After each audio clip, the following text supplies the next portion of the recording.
Hey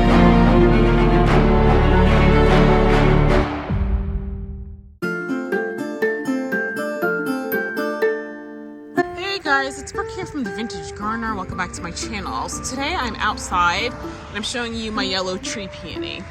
Now, and I hope you guys can hear me over the cars. I need to get a lapel mic for my iPhone, but this is the tree peony. And if you guys have been, if you listen to my podcast, went over the care a little bit of it. And so when I planted this one, and I didn't take video footage, I made sure I planted it pretty deep. As a matter of fact, there's a couple of buds, like you can't really see because my finger's blocking them, that are actually under the ground, and that is absolutely fine. And I'll mulch around it a little bit just to keep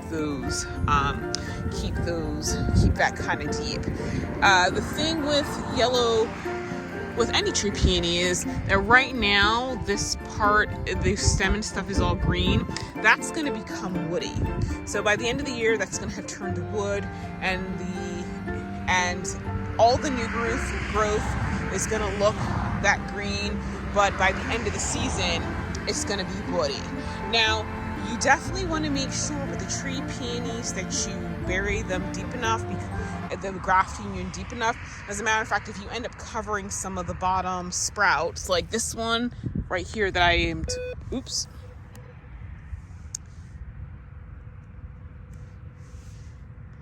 like the one I'm talking about right here, there's actually a lower one that's underneath the ground. Make sure you cover those, because if not, and it's a little too shallow, then the suckers are it's gonna sucker. Now this is what a tree peony leaf looks like.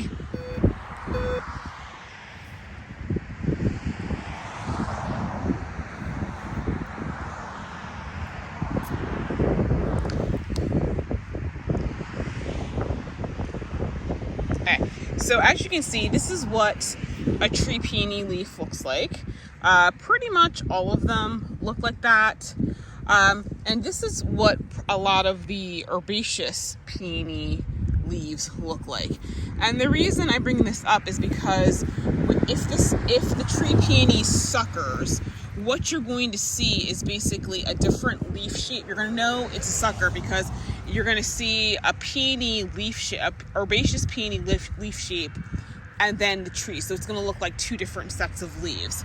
Now, if you notice that happening to your tree peony, first off, I know you're going to be tempted to leave the herbaceous, growth on there. Just rip it down. I mean, I did do it. We'll leave it 1 year because I wanted to see what it looks like. Usually it tends to be almost like a species peony, so it's like a single. It's not like ruffly or anything. What you may have to do is that in the fall, it's not what you may have to do. You're going to have to do it in the fall. You're going to have to dig the tree peony out, and you're going to have to perform surgery to actually remove that part of the rootstock so that the herbaceous peony does not come back.